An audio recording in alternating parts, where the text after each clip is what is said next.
नमस्कार, मेरा नाम बिरजू है और अब भारत लाइव देखना शुरू कर चुके हैं। चुनावी समर है और ऐसे में हम तमाम अपडेट जो है बिहार चुनाव से रिलेटेड आपको रूबरू कराते रहे हैं। और आपको बता दें कि कल महागठबंधन का सीट शेयरिंग जो है वो फॉर्मूला तय हो गया है कि 144 जो है आरजेडी और 70+1 जो है कांग्रेस और जो बाकी के वाम दल थे उनको 29 सीटें दी गई। लेकिन उसमें वीआईपी सन ऑफ मल्लाह मुकेश सहनी को कहीं जगह नहीं मिला। कहा गया कि 144 जो आरजेडी के खेमे गई है वो उनमें जो आरजेडी अपने मन से उनको देगी और साथ ही साथ 144 में जेएमएम भी थी, झारखंड मुक्ति मोर्चा हेमंत सोरेन की पार्टी।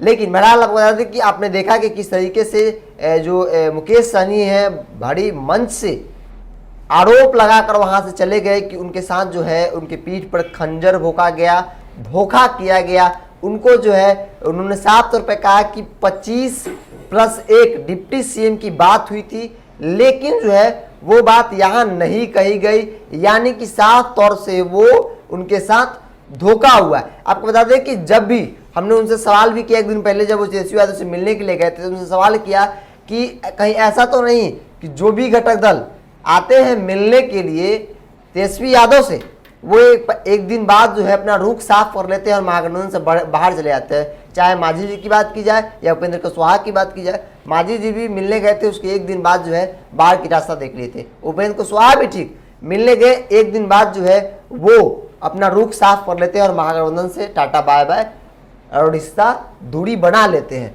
और उस दिन जो है वीआईपी मुकेश सहनी भी पहुंचे थे। हमने उनसे सवाल किया कहीं ऐसा भी तो उन लोगों की तरह आप भी सीधा, तो उन्होंने क्या सवाल आप लोग करते हैं, और ठीक वैसा ही हुआ। हमने जो सवाल किया वो सवाल 100% सही निकला। मिलने के ठीक एक दिन बाद प्रेस कॉन्फ्रेंस किया जाता है। प्रेस कॉन्फ्रेंस में जो महागठबंधन के तमाम जो घटक दल है वो मौजूद थे और वीआईपी मुकेश सहनी भी मौजूद थे और बड़ी मंच से वो बहुत सारे आरोप लगाकर आरजेडी पर वहां से निकल गए। खास तौर पर उन्होंने कहा कि मेरे साथ बहुत बुरा हुआ है, अति पिछड़ा दलित के बेटे के साथ बहुत मतलब बुरा हुआ है। उन्होंने साफ तौर पे कहा कि मुकेश सहनी के साथ जो है जो पीठ में खंजर भोंका गया, जो बातें हुई थी यहाँ अलाउंस नहीं किया गया। बहरहाल बता दें कि वहां से निकलने के बाद मीडिया से रूबरू होते हुए मुकेश सहनी ने साफ कहा कि अभी हम कोई डिसीजन नहीं ले रहे हैं, लेकिन इतना साफ है कि हम महागठबंधन से बाहर जा रहे हैं। एक अजीब सा माहौल वहां बन गया था प्रेस कॉन्फ्रेंस पे। लेकिन उस बीच आरजेडी के तमाम जो बड़े नेता है, कांग्रेस के तमाम जो बड़े नेता है, उन्होंने भी एक आरोप लगाया कि मुकेश सहनी को उस प्रेस कॉन्फ्रेंस से बुलाया ही नहीं गया था। अगर बुलाया नहीं गया तो मुकेश सहनी वहां करने क्या गए थे? सवाल ये भी है, क्या बिना मुकेश सहनी बिना बुलाए वहां गए थे? आप एक दिन पहले उसी दिन जब कांग्रेस के जो महागठबंधन के तमाम जो घटक दल है वो उनके आवास पे जाके जो मीटिंग हो रही थी महागठबंधन के, वहां पे जाके शरीक हो रहे थे, उसमें मुकेश सहनी भी थे। और तकरीबन हमने देखा है कि तकरीबन 4 से 5 घंटे तक मुकेश सहनी राबड़ी आवास 10 करोड़ आवास पे मौजूद थे। उसके बाद वहां से निकलने के बाद वो प्रेस कॉन्फ्रेंस में गए और कहा जाता है कि मुकेश सहनी को बुलाया नहीं गया। लेकिन बहरहाल अब जो कयास लगा रहे कि मुकेश सहनी अब कहाँ जाएंगे, तो जो हमारे सूत्र है जो लगातार वीआईपी के नेताओं से बातचीत कर रहे हैं उससे जो खबरें निकल के आ रही है कि मुकेश सहनी जो है अब जिस तरीके से लगातार पप्पू यादव एक गठबंधन बनाने की बात कर रही थी, उन्होंने पीडीए का गठन भी कर दिया है भीम आर्मी के साथ।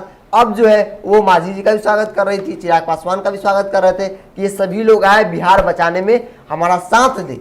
मेरे लिए सीट मायने नहीं रखता है, बिहार को बचाना है तो सभी को एकजुट होना पड़ेगा। लगातार ये लोगों से प्रार्थना कर रहे हैं तमाम जो विपक्ष जो भी दल घटक दल हैं।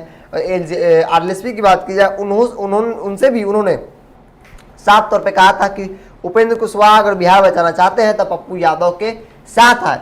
ना ही उन्होंने पप्पू यादव ने कोई शर्त रखी थी कि हमें मुख्यमंत्री बनाइए और ना ही सीटों का समीकरण तय किया था कि हम इतने सीटों पे चुनाव लड़ेंगे। लेकिन इतना जरूर कहा था कि बिहार को बचाना है तो पप्पू यादव का साथ देना पड़ेगा और मान सम्मान, आइए हम आपको पूरी मान सम्मान देंगे। चिराग पासवान को यहाँ तक कि उन्होंने डिप्टी सीएम का भी ऐलान कर दिया था कि वो आते हैं डिप्टी सीएम भी बनाएंगे। और साफ तौर पे दलित को लेकर वो लगातार कर रहे हैं कि दलितों को मुख्यमंत्री बनाएंगे। दलितों को अगर हमारी सरकार सत्ता में आती है तो हम दलितों को मुख्यमंत्री बनाएंगे और उनको सरकार बहुमत में आती है। और अब जो खबर आ रही है कि मुकेश सहनी सन ऑफ मल्लाह जो है अगला जो कदम है वो पीडीए के साथ बढ़ा रहे हैं।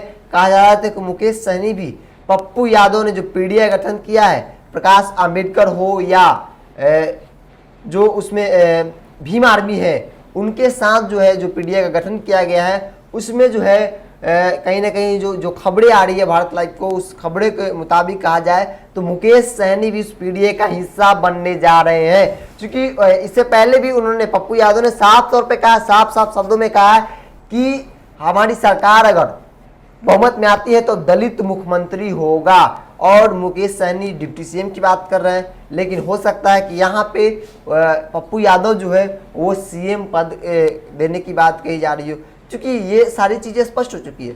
सभी जो गठबंधन है वो पहले ही अपना चेहरा तय कर चुका है, और पीडीए अभी तक कोई चेहरा तय नहीं हुआ है, अभी बातचीत चल रही है, अभी सीटों का गणित भी तय नहीं हुआ है। यानी कि और भी दलों का इंतजार हो रहा है कि और लोग आए ताकि पीडीए मजबूत हो। और अब जो है वीआईपी मुकेश सहनी भी पीडीए में जा रहे हैं। ये खबरें जो हमारे सोर्सेस हैं, जो सूत्र हैं, वो अफवाहों के जरिए हमको खबर नहीं देते हैं, वो बहुत सारी चीज़ें को देखते हैं, बारीकी से पढ़ते हैं, अध्ययन करते हैं, लोगों से मिलते हैं, जो तमाम शीर्ष नेतृत्व हैं वीआईपी के, जो अलग अलग दल के, उन सभी लोगों से मिलते हैं। जो इंटरनल बातें होती है, ऑफ कैमरा जो बातें होती है, वो बातें हम तक पहुंचाते हैं, और उन बातों के आधार पे हम आपको भारत लाइव जो है खबरें बताती है कि मुकेश सहनी जो है पप्पू यादव जिन्होंने पीडीए गठन किया है उनके साथ जा रहे हैं। तो फिलहाल कितना ही, जुड़े भारत लाइव के साथ। नमस्कार। बढ़ाएं अपना कदम सक्सेस की ओर शिखर करियर इंस्टीट्यूट के साथ। शिखर करियर इंस्टीट्यूट पूर्वी भारत में एकमात्र कोचिंग संस्थान जो एक्सक्लूसिवली है मेडिकल एंट्रेंस एग्जाम के लिए।